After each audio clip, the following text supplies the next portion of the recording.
Students, இந்த லெக்சரில் நம்ம கவர் பண்ண போகிற சாப்டர் ஃபைனல் அக்கௌண்ட்ஸ் அட்ஜஸ்ட்மெண்ட்ஸ். உங்களுக்காக இந்த லெக்சரை வழங்குவது ராஜா சார்ட்டர்ட் அக்கௌண்டன்ட்.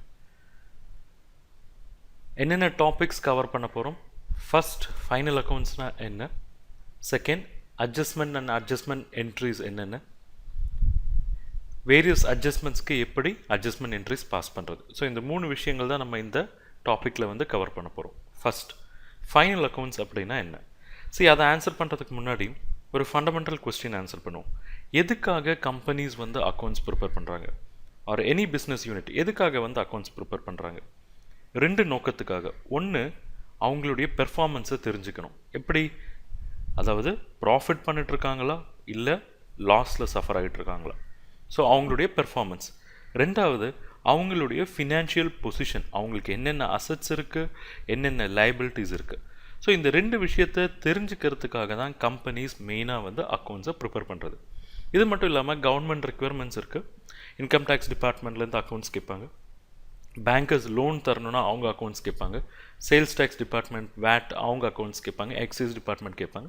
ஸோ இந்த மாதிரி வேரியஸ் ஸ்டாட்யூட்டரி ரெகுலேஷன்ஸும் இருக்குது. But companies are business units வந்து அவங்களுடைய பெர்ஃபார்மன்ஸ், அவங்களுடைய பொசிஷனை தெரிஞ்சுக்கிறதுக்காக மெயினாக வந்து அக்கௌண்ட்ஸ் ப்ரிப்பேர் பண்ணுவாங்க. ஸோ எப்படி இந்த ப்ராஃபிட் ஆர் லாஸ் அப்படின்றத தெரிஞ்சிக்க முடியும் அப்படின்னா, ஒரு ஸ்டேட்மெண்ட் மூலமாக. என்ன ஸ்டேட்மெண்ட் அது? அதை தான் ப்ராஃபிட் அண்ட் லாஸ் அக்கௌண்ட்டுன்னு சொல்லுவோம். இப்போ ஸ்டேட்மெண்ட் ஆஃப் ப்ராஃபிட் அண்ட் லாஸ்ன்னு சொல்லுவாங்க. So profit and loss account அப்படின்ற ஒரு ஸ்டேட்மெண்ட் ப்ரிப்பேர் பண்ணுறது மூலமாக கம்பெனிக்கு ப்ராஃபிட்டா லாஸா அப்படின்னு தெரிய வரும். அதேமாதிரி அவங்களுடைய ஃபினான்ஷியல் பொசிஷன், அவங்களுக்கு என்னென்ன சொத்துக்கள் இருக்குது, என்னென்ன அசட்ஸ் இருக்குது, என்னென்ன கடன், என்னென்ன லைபிலிட்டிஸ் இருக்குது, அதெல்லாம் எப்படி தெரிஞ்சிக்க முடியும் அப்படின்னா பேலன்ஸ் ஷீட் அப்படின்ற ஒரு ஸ்டேட்மெண்ட் மூலமாக. ஸோ இந்த 2 ஸ்டேட்மெண்ட்டையும் இவங்களால் எப்போ ப்ரிப்பேர் பண்ண முடியும் அப்படின்னா, ஒரு பெரிய அக்கௌண்டிங் ப்ராசஸ், ஒரு பெரிய அக்கௌண்டிங் சைக்கிளுக்கு அப்புறம் தான் முடியும். ஸோ அந்த பெரிய அக்கௌண்டிங் ப்ராசஸ் என்ன? ஃபஸ்ட்டு ஒரு ஃபினான்ஷியல் டிரான்சாக்ஷன் நடக்குதுன்னு வச்சுப்போம். ஸோ அந்த ஃபினான்ஷியல் டிரான்சாக்ஷன் நடந்தது அப்படின்னா அது அடுத்ததாக வவுச்சரில் வரும். வவுச்சரில் ரெக்கார்ட் ஆகும். வவுச்சரில் ரெக்கார்ட் ஆன டிரான்சாக்ஷன் அதுக்கப்புறம் அக்கௌண்டிங் என்ட்ரிஸ்குள்ளே போகும். அக்கௌண்டிங் என்ட்ரிஸ் போட்டுட்டு அங்கேருந்து லெட்ஜர் போஸ்டிங்க்கு போகும். லெட்ஜர் போஸ்டிங்கிலேருந்து ட்ரையல் பேலன்ஸ் ப்ரிப்பேர் பண்ணுவாங்க.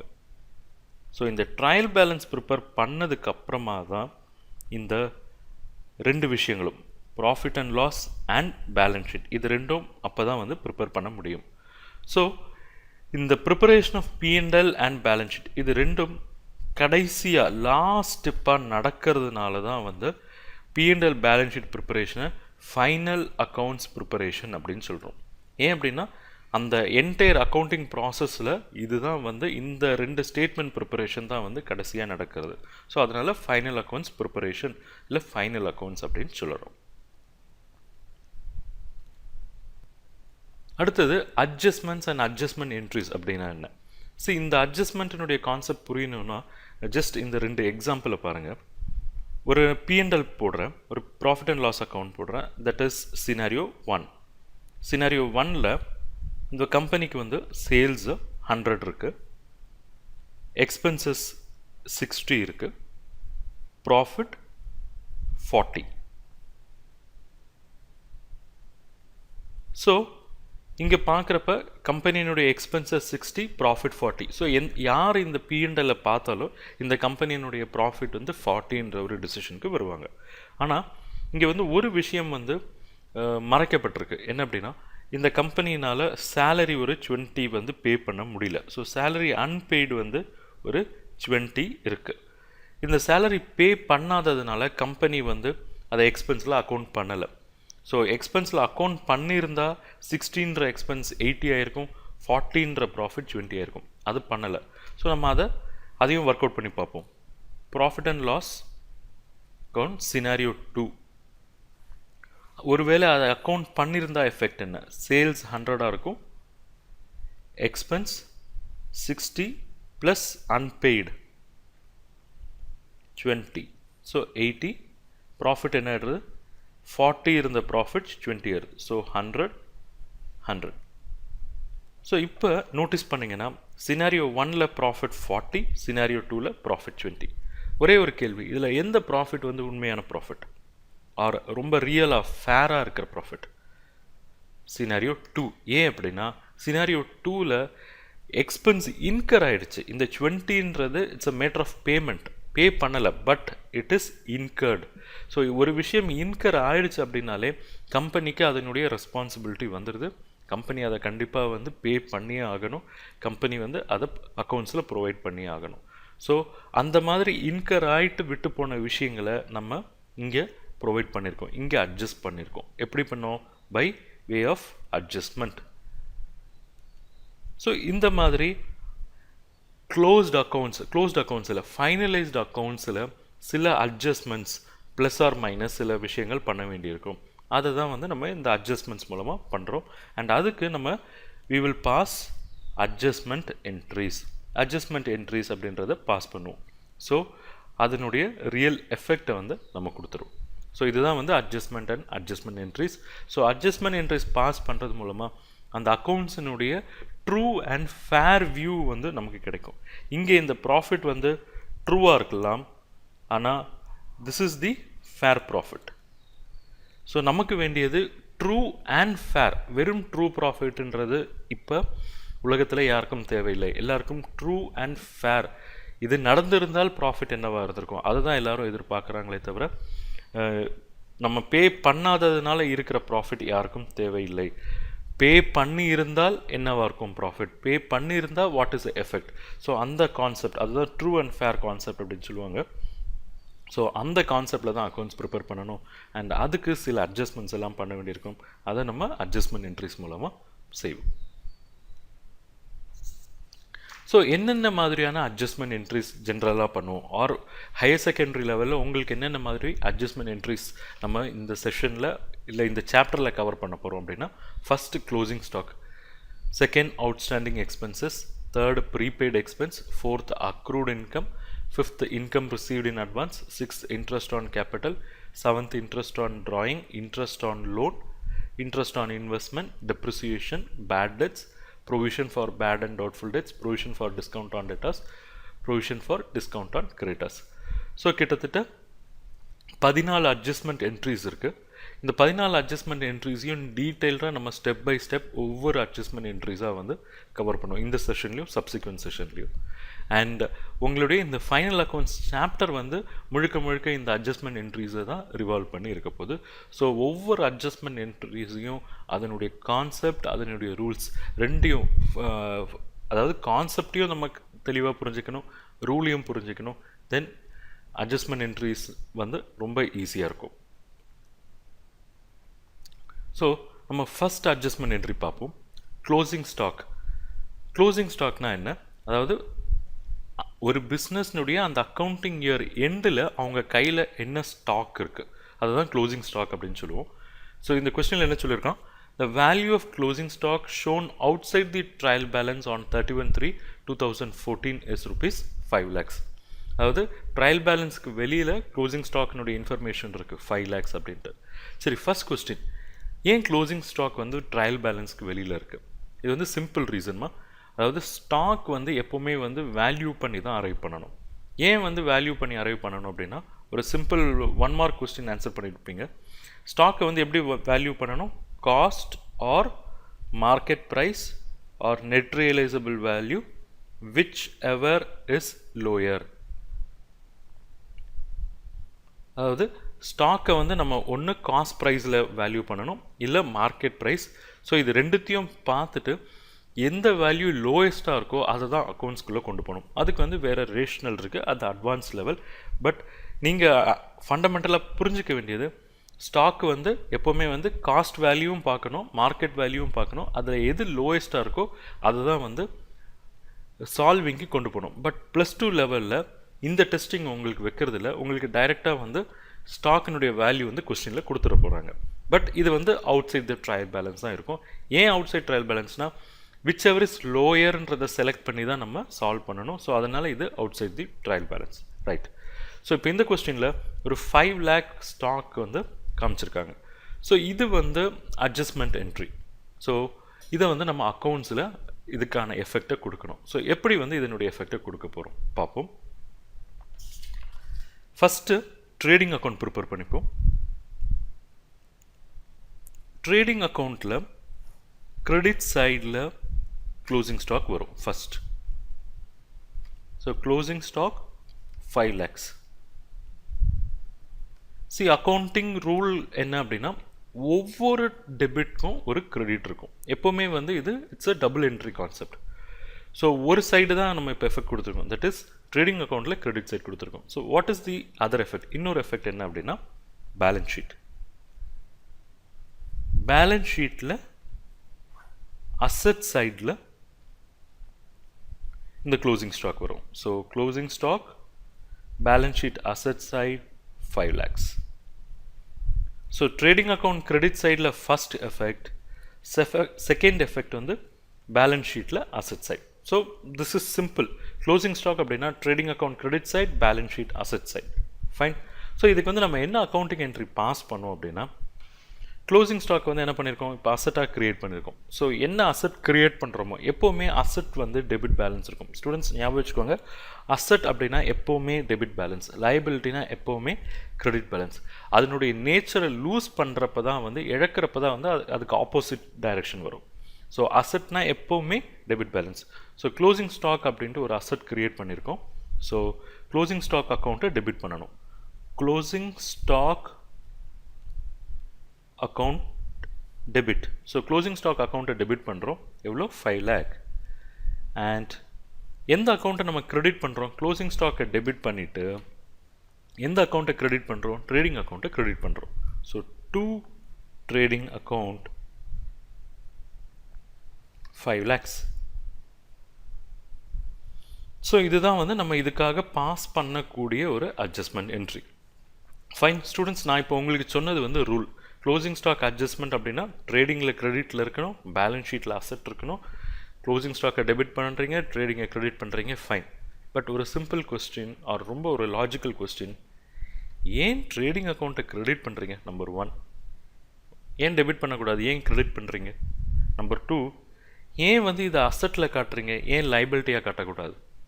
ஸோ இது வந்து ரொம்ப ஃபண்டமெண்டல், பட் கண்டிப்பாக தெரிஞ்சிக்க வேண்டிய பலருக்கும் தெரியாத ஒரு ஃபண்டமெண்டல் கொஸ்டின். ஸோ அதுக்கான ஆன்சரையும் நான் சொல்லிடுறேன். இந்த க்ளோசிங் ஸ்டாக்கை வந்து ஏன் வந்து கிரெடிட்டில் காட்டுறோம் அப்படின்னா அது தெரிஞ்சுக்கிறதுக்கு நம்ம அக்கௌண்ட்ஸினுடைய ஃபண்டமெண்டல் கான்செப்டுக்கு போகணும். ஸோ ஃபண்டமெண்டல் கான்செப்ட் என்ன சொல்லுது? எக்ஸ்பெண்டிச்சர்ஸை நம்ம பிரித்து பார்க்க தெரிஞ்சுக்கணும். என்ன அது எக்ஸ்பெண்டிச்சர்ஸ் அப்படின்னா நம்ம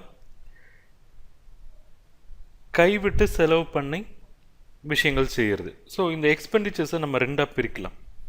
ஒன்று வந்து ரெவென்யூ எக்ஸ்பெண்டிச்சர், இன்னொன்று வந்து கேபிட்டல் எக்ஸ்பெண்டிச்சர். ரெவென்யூ எக்ஸ்பெண்டிச்சர் அப்படின்னா என்ன? அதனுடைய பெனிஃபிட் வந்து நமக்கு ஒரு அக்கௌண்டிங் பீரியடுக்குள்ளே கிடச்சிரும். நம்ம ஒரு எக்ஸ்பென்ஸ் பண்ணுறோம் அப்படின்னா, ஒரு எக்ஸ்பெண்டிச்சர் பண்ணுறோம் அப்படின்னா அதனுடைய பெனிஃபிட் வந்து ஒரு அக்கௌண்டிங் இயர்க்குள்ளேயே கிடச்சிரும். கேபிட்டல் எக்ஸ்பெண்டிச்சர் அப்படின்னா அதனுடைய பெனிஃபிட் வந்து ஒரு அக்கௌண்டிங் இயருக்கு மேலே போகலாம். ஸோ என்ன சொல்ல வரேன் இது மூலமாக? இப்போ ஒரு சின்ன எக்ஸாம்பிள் எடுத்துப்போம். அந்த எக்ஸாம்பிளை பாருங்கள், இதை வந்து இன்னும் கிளியராக புரிஞ்சிக்க முடியும். இப்போ ஒரு கம்பெனி 100 rupeesக்கு கூட்ஸ் பர்ச்சேஸ் பண்ணியிருக்காங்க. அவங்களால இந்த 100 rupees கூட்ஸையும் விற்க முடியல. ஸோ 100ல் 70 rupees கூட்ஸை விற்றுட்டாங்க. ஒரு 10 rupees ப்ராஃபிட் சேர்த்து 80 rupeesக்கு விற்றுருக்காங்க. ஸோ இப்போ அந்த கம்பெனியினுடைய ட்ரேடிங் அக்கௌண்ட்டை நம்ம பார்த்தோம் அப்படின்னா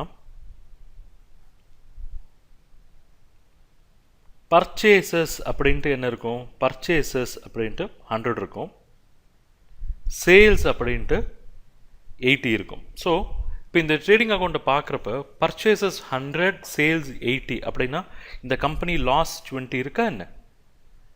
நமக்கு தெரியும் 70 rupees கூட்ஸு 10 rupees ப்ராஃபிட் 80 rupeesக்கு சேல் பண்ணியிருக்காங்க. பட் ட்ரேடிங் அக்கௌண்ட்டில் லாஸ் ஆஃப் 20 வருது. ஏன் இந்த கிளாஷ் வருது? ஏன்னா நமக்கு தெரியும் லாஜிக்கலி 10 rupees ப்ராஃபிட் பண்ணியிருக்காங்க, பட் அக்கௌண்ட்ஸில் 20 rupees லாஸ் வருது. என்ன ரீசன் அப்படின்னா இங்கே சேல்ஸாக காமிச்சிருக்கிறது வந்து 80 rupees. 80ன்றது என்ன? 70 + 10. 70 + 10. 70ன்றது தான் ஸ்டாக். அப்படின்னா இங்கே 100 ஸ்டாக் பர்ச்சேஸ் பண்ணியிருக்காங்க. அந்த 100ல் 70 தான் சேல் ஆகிருக்கு. இன்னொரு 30 இன்னும் சேலே ஆகலை இல்லையா, இன்னொரு 30 இன்னும் சேலே ஆகலை. ஸோ இது எப்போ சேல் ஆகும் அப்படின்னா நெக்ஸ்ட் அக்கௌண்டிங் இயரில் சேல் ஆகும். இந்த அக்கௌண்டிங் இயர் தான் க்ளோஸ் பண்ணிட்டாங்க, இந்த அக்கௌண்டிங் இயர்க்குள்ளே 70 தான் வந்து சேல் பண்ண முடிஞ்சிருக்கு. நெக்ஸ்ட் அக்கௌண்டிங் இயரில் இது சேல் ஆகும். ஸோ நெக்ஸ்ட் அக்கௌண்டிங் இயரில் இது சேல் ஆகும் அப்படின்னா இது இந்த அக்கௌண்டிங் இயர்னுடைய எக்ஸ்பென்ஸா? It's a question. ஸோ அதுதான் நான் மேலே I was trying to explain. அதாவது அவுட்ஃப்ளோவை எக்ஸ்பெண்டிச்சர்ஸாக பார்த்து ரிவென்யூ எக்ஸ்பெண்டிச்சர், கேபிட்டல் எக்ஸ்பெண்டிச்சர், கேபிட்டல்ன்றதை விட நான் அசட்டுன்னு சொல்லிடுறேன். ரிவென்யூவா அசட்டான்னு பார்க்க தெரிஞ்சுக்கணும். அதாவது ஒரு எக்ஸ்பென்ஸ் இன்கர் பண்ணுறோம், அதனுடைய பெனிஃபிட் ஒரு வருஷத்துக்குள்ளே கிடைக்கும் அப்படின்னா அது ரிவென்யூ, அது ட்ரேடிங் அண்ட் பிஎன்எல்க்கு டெபிட் ஆகிடும். இல்லை அதனுடைய பெனிஃபிட் நெக்ஸ்ட் அக்கௌண்டிங் இயர்க்கும் வந்து ஸ்பில் ஓவர் ஆகும் அப்படின்னா அந்த போர்ஷனை வந்து நம்ம அசட்டாக கொண்டு போயிடணும் இல்லையா. ஸோ இப்போ இங்கே அண்டர்ஸ்டாண்ட் பண்ணுங்கள், இந்த 70 100 வாங்கியிருக்காங்க, அதில் 70 இந்த இயர்க்குள்ளே கன்சியூம் ஆயிடுச்சு. So 70 will become revenue. ஆனால் இந்த 30 இந்த அக்கௌண்டிங் இயரில் கன்சியூம் ஆகாது, நெக்ஸ்ட் அக்கௌண்டிங் இயரில் தான் கன்சியூம் ஆகி சேல் ஆகும். ஸோ இந்த 13 பெனிஃபிட் நெக்ஸ்ட் அக்கௌண்டிங் இயரில் தான் கிடைக்கும். ஸோ இந்த வருஷத்தினுடைய எக்ஸ்பென்ஸாக இந்த 30 இருக்கக்கூடாது. This should be taken to next year. So அதை என்ன பண்ண போகிறோம், எப்படி பண்ண போகிறோம் அப்படின்னா பர்ச்சேஸ்லேருந்து இந்த 30 ரிமூவ் பண்ணலாம். ஸோ பர்ச்சேஸ்லேருந்து -13 போடுறதுக்கு பதிலாக கிரெடிட் சைடில் க்ளோசிங் ஸ்டாக் 30 அப்படின்னு பண்ணிடுறோம். ஸோ இப்போ இந்த லாஸ்ன்ற கொஸ்டின் கட் ஆயிடுது. 100 - 13 எஃபெக்ட் தர்றதுக்கு பதிலாக 100 டெபிட் சைட்லேயும் க்ளோசிங் ஸ்டாக்கை கிரெடிட் சைட்லேயும் போடுறப்பையும் ஒரே எஃபெக்ட் தான். It is 100 - 30, that is 70. So இந்த ஒர்க்கிங்கில் நம்ம என்ன கம்யூனிகேட் பண்ணுறோம், மேட்சிங் கான்செப்ட் அப்படின்றத கம்யூனிகேட் பண்ணுறோம் அண்ட் அக்கௌண்டிங் இயர் கான்செப்டை அண்டர்ஸ்டாண்ட் பண்ணுறோம். ஸோ மேட்சிங் கான்செப்ட் என்ன கம்யூனிகேட் பண்ணுறோம், 70 கூட்ஸ் சேல் ஆகிருக்கு அட் 10 rupees ப்ராஃபிட். ஸோ அந்த கூட்ஸ் சேல் ஆனதுனுடைய ப்ராஃபிட் என்னன்னு தெரியணும் அப்படின்னா அந்த சேலை அதனுடைய கரஸ்பாண்டிங் பர்ச்சேசஸோட தான் கம்பேர் பண்ணணும், not with overall purchase. 80 rupees எடுத்து 100ஓட கம்பேர் பண்ணால் 20 லாஸ் தான் வரும். பட் 80 எடுத்து 70ஓட கம்பேர் பண்ணால் 10 rupees ப்ராஃபிட் கணக்கு தெரியும். அண்ட் அந்த எக்ஸசைஸ் நம்ம இப்போ பண்ணிட்டோம். Purchase 100, closing stock 30. So 70 net, 70யும் 80யும் கம்பேர் ஆகுது. So profit 10 rupees. ஸோ இப்போ அது நமக்கு தெரியுதான்னு பார்ப்போம். Credit side 80 + 30 110, debit side 100. So profit எவ்வளோ, ப்ராஃபிட் இஸ் 10.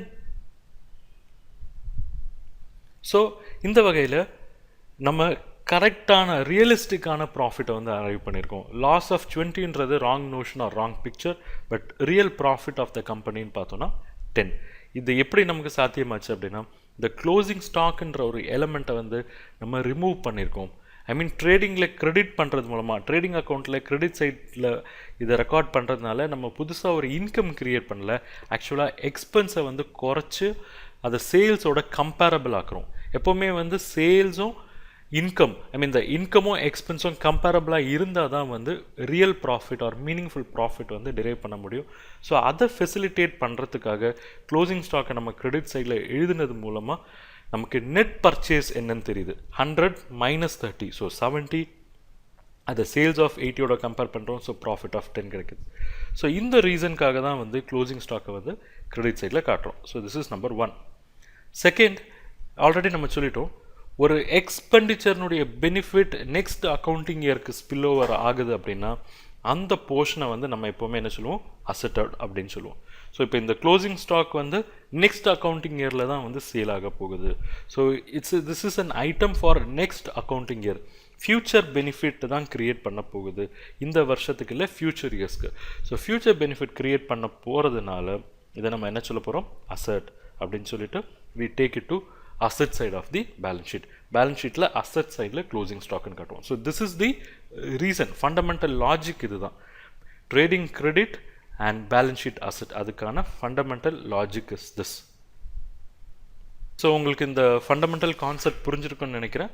ஸோ இந்த ஃபண்டமெண்டல்ஸ் உங்களுக்கு புரிஞ்சிடுச்சு அப்படின்னா தென் ரூல் வந்து நம்ம ஞாபகம் வச்சுக்கவே தேவையில்லை, ஆட்டோமேட்டிக்காக வந்துடும். க்ளோசிங் ஸ்டாக் அப்படின்னா credit on trading and balance sheet asset side. Students, second adjustment, outstanding expenses. Outstanding expenses அப்படின்னா என்ன, அதாவது எக்ஸ்பென்ஸ் இன்கர் ஆயாச்சு, இன்னும் பே பண்ணலை. சிம்பிளாக சொல்லணும் அப்படின்னா, இப்போ டெலிஃபோன் பில் எடுத்துக்கோங்க. டெலிஃபோன் பில் மந்த்லி வந்துடும். So say 30th or 31st monthly வந்துடுது.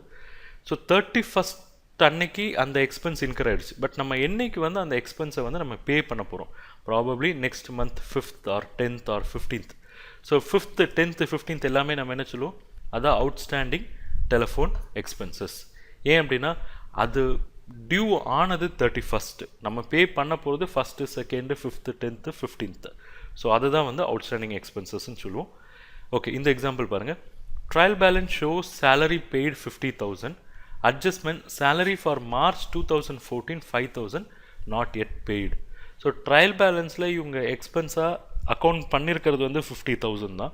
பட் அட்ஜஸ்ட்மெண்ட்டில் என்ன சொல்கிறாங்க, இன்னொரு 5,000 மார்ச் 2014க்கு பே பண்ண வேண்டியது இன்னும் பே பண்ணலை. ஸோ இது வந்து வெளியில் இருக்குது இந்த இன்ஃபர்மேஷன். பட் இதையும் சேர்த்து சேலரின்னு அக்கௌண்ட் பண்ணால் தான் வந்து அந்த சேலரின்ற பிக்சரே வந்து கிளியராக காட்டும். இல்லைன்னா பிஎன்டல்லையோ இல்லை அக்கௌண்ட்ஸை பார்க்குறவங்க என்ன நினச்சிப்பாங்க, இந்த கம்பெனிக்கு வந்து 50,000 தான் சேலரி எக்ஸ்பென்ஸ், பரவாயில்லையே 50,000 சேலரி மட்டும் பே பண்ணிவிட்டு இவ்வளோ இன்கம் புக் பண்ணுறாங்களே அப்படின்ற ஒரு தப்பான ஒரு ராங் இமேஜ் க்ரியேட் ஆகும். ஸோ அவங்களுக்கு வந்து இல்லை சேலரியில் 50 இல்லை, இட் இஸ் 55,000 அப்படின்ட்டு ஒரு ரியல் இமேஜ், ஒரு ட்ரூ அண்ட் ஃபேர் இமேஜ் வந்து கன்வே ஆகணும். ஸோ அதை எப்படி நம்ம கன்வே பண்ண போகிறோம்? ஸோ சேலரி ஆல்ரெடி எவ்வளோ இருக்குது, 50,000. ஸோ இந்த 50,000 கூட நம்ம இந்த ஒரு அன்பெய்டு சேலரியும் ஆட் பண்ண போகிறோம். Unpaid salary 5,000. ஸோ இப்போ என்ன ஆயிடுச்சு, டோட்டல் சேலரி 55,000. ஸோ இப்போ நமக்கு தெரியுது இந்த கம்பெனியினுடைய டோட்டல் சேலரி 55,000. இது அக்கௌண்ட்ஸில் நம்ம எப்படி எஃபெக்ட் கொடுக்க போகிறோம் பார்ப்போம்.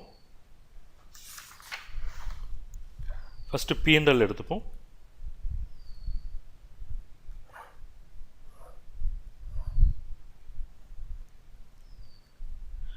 ஸோ இங்கே கம்பெனியினுடைய சேலரி எக்ஸ்பென்ஸ் இருக்கும், டெபிட் சைடில் எவ்வளோ இருக்கும், 50,000. ஸோ இது கூட நம்ம இந்த அன்பெய்டு இல்லை அவுட்ஸ்டாண்டிங் சேலரி அப்படின்ட்டு ஆட் பண்ணிடுறோம். Outstanding salary 5,000. So 55,000. So profit and லாஸில் இப்போ சேலரியினுடைய கரெக்டான பிக்சர் வந்துருச்சு. ஒரிஜினலாக 50 தான் ரெக்கார்ட் பண்ணியிருந்தாங்க, இப்போ அட்ஜஸ்ட்மெண்ட் மூலமாக இந்த 5 நம்ம அக்கௌண்ட் பண்ணிட்டோம். So 55,000. So what will be the other effect? இன்னொரு எஃபெக்ட் என்ன? இன்னொரு எஃபெக்ட் வந்து பேலன்ஸ் ஷீட்டில் வந்துடும்.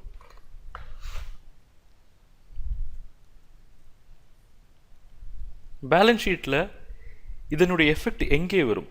அசட்டில் வருமா, லைபிலிட்டியில் வருமா? Simple question. அசட்டுக்கும் லைபிலிட்டிக்கும் என்ன வித்தியாசம்? அசட் அப்படின்றது ஒரு ஃபியூச்சர் பெனிஃபிட் கிரியேட் பண்ணும், லைபிலிட்டி அப்படின்றது ஒரு ஃபியூச்சர் ஆப்ளிகேஷன் கிரியேட் பண்ணும். ஸோ லைபிலிட்டி அப்படின்னா என்றைக்காக இருந்தாலும் அது வந்து பே பண்ணி ஆகணும், ஃப்யூச்சரில் நம்ம அதை பே பண்ணி ஆக வேண்டிய ஒரு ஆப்ளிகேஷன் இருக்குது. அண்ட் அசட் அப்படின்னா நமக்கு ஒரு பெனிஃபிட் வந்து க்ரியேட் ஆகும். ஸோ இந்த கேஸில் இந்த அவுட்ஸ்டாண்டிங் சேலரி அப்படின்றது நம்ம பே பண்ண வேண்டிய ஒரு விஷயமா அல்லது ரிசீவ் பண்ண வேண்டிய ஒரு விஷயமா?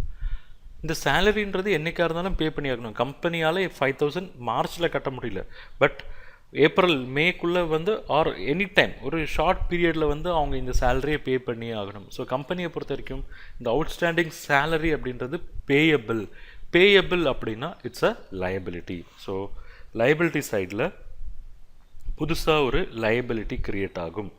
அண்ட் அந்த லைபிலிட்டி பேர் வந்து அவுட்ஸ்டாண்டிங் சேலரி.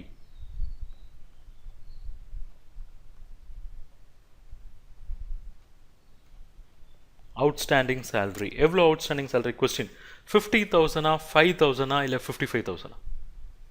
எவ்வளோ பெண்டிங் இருக்கோ, பேயபிளாக எவ்வளோ பெண்டிங் இருக்கோ அது மட்டும்தான் லைபிலிட்டி. ஏன்னா மற்றது எல்லாமே பெய்டு. 50,000ன்றது பெய்டு, 55,000ன்றது டோட்டல் எக்ஸ்பென்ஸ். இதில் பே பண்ணாமல் பெண்டிங் வச்சுருக்கிறது 5,000 மட்டும்தான். ஸோ பேயபிள் வந்து வெறும் 5,000 மட்டும்தான். ஸோ நம்ம எழுதுகிறோம் அவுட்ஸ்டாண்டிங் சேலரி 5,000.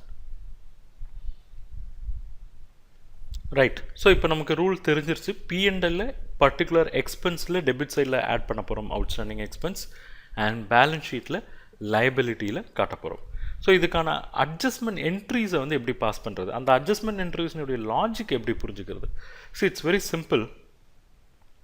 அவுட்ஸ்டாண்டிங் எக்ஸ்பென்ஸில் நம்ம ஆக்சுவலாக நம்ம என்ன எஃபெக்ட் க்ரியேட் பண்ணுறோம், எக்ஸ்பென்ஸை இன்க்ரீஸ் பண்ணுறோம் இல்லையா. எக்ஸ்பென்ஸை இன்க்ரீஸ் பண்ணி லைபிலிட்டி புதுசாக க்ரியேட் பண்ணுறோம்.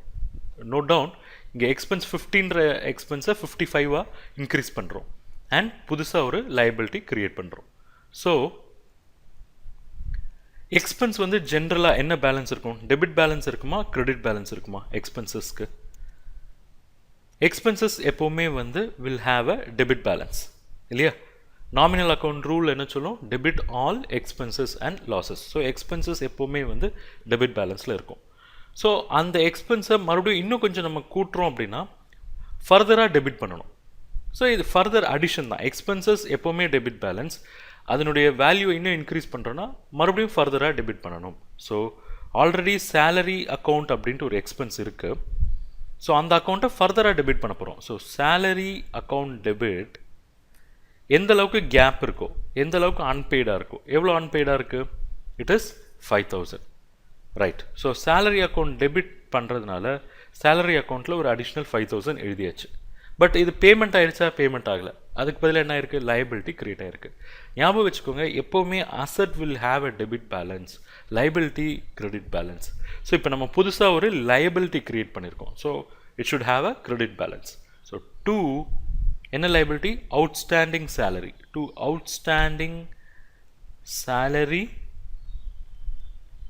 Account 5000. So concept is simple.